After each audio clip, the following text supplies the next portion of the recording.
Hi, I'm Key to Billions, and in this video, we're talking utilization. So many people with high utilization doesn't know that having a high utilization hurts their credit.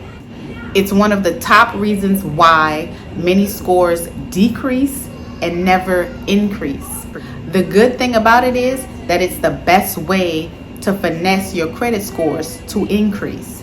But it starts by understanding what credit utilization is. So what is credit utilization? It's a percentage that you use when you spend money from your credit cards.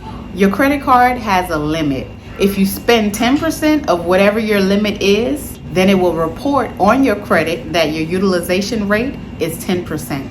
When your utilization rate is at or under 10%, it is positively affecting your credit score. But it said that 30% is where it should be. 30% is okay, but it won't have a positive effect that the banks are looking for when it comes to getting those high limit credit cards.